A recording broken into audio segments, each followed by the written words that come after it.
তো যারা নিয়মিত গ্যাসের ওষুধ খায় কিছুদিন পরে কয়, স্যার আমার তো পেটে এখন গ্যাস্ট্রাইটিস, আমার তো আলসার, আমার তো পেটে বাজে ব্যাকটেরিয়া, আমার তো এইচ পাইলোরি পজিটিভ। কেন হইলো? আপনি তো রেগুলার চিকিৎসা করান, তাহলে এইচ পাইলোরি পজিটিভ হইলো কেন? নিয়মিত যারা গ্যাসের ওষুধ খায় এটা তাদের মাঝে মাঝেই ঘটবে, এবং তাকে বলবে 14 দিন 21 দিন অ্যান্টিবায়োটিক খান।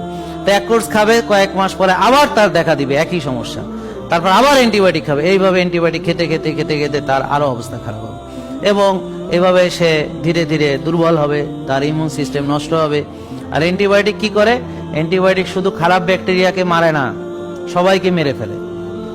গ্যাসের ওষুধ নিয়মিত খেলে আপনার যে হাইড্রোক্লোরিক অ্যাসিডের যে সিক্রেশন বডিতে, সেটা বন্ধ করে রাখা হয়। বলা হয় এটাকে proton pump inhibitor. Hydrochloric acid যেন তৈরি হতে না পারে। এখন এই যে প্রোটন পাম্প, এটা কিন্তু আমাদের এনার্জি বা শক্তির জন্য প্রয়োজন। তো যখন কেউ এই যে গ্যাসের ওষুধ নিয়মিত খায়, তার শক্তি চলে যায়, তার পেটের অ্যাসিডিক যে এনভায়রনমেন্ট সেটা থাকে না, যার ফলে ওই পেটের ভিতরে আজে বাজে ব্যাকটেরিয়াগুলো জন্ম নেয়, এবং খাবারের সঙ্গে যে বাজে ব্যাকটেরিয়াগুলো প্রবেশ করে তাদেরকে মারার জন্য কেউ থাকে না। কারণ হাইড্রোক্লোরিক অ্যাসিড আল্লাহ দিয়েছেন ওই ব্যাকটেরিয়াগুলোকে মেরে ফেলানোর জন্য।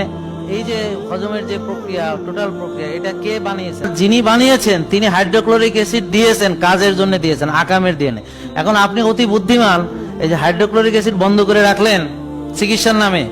এখন এই যে অ্যাসিডের অভাবে আপনার কি হবে? ওখানে ডিসপেপসিয়া হবে, ওখানে আপনার গ্যাস তৈরি হবে, ওখানে বাজে ব্যাকটেরিয়া তৈরি হবে, আপনার হজম ভালো হবে না। তো আপনি একটা সময় গিয়ে আরো বড় রোগী হবেন। অর্থাৎ তারা সমাধান করতে যায়, একটা জিনিসকে ঠিক করতে যায় আর একটা জিনিস নষ্ট করতেছে। এই যে ভালো ব্যাকটেরিয়াগুলোকে যে মেরে ফেললো, এতে করে আমাদের যে গাটের ভিতরে ডাইজেস্টিভ সিস্টেমের যে ইকুইলিব্রিয়াম, যে সামঞ্জস্যতা, এগুলো সব নষ্ট হয়ে যায়। তখন আপনি অনেক কিছু আর খেলে হজম হবে না। অনেকেরই শাকসবজি খেলে তার আর হজম হয় না।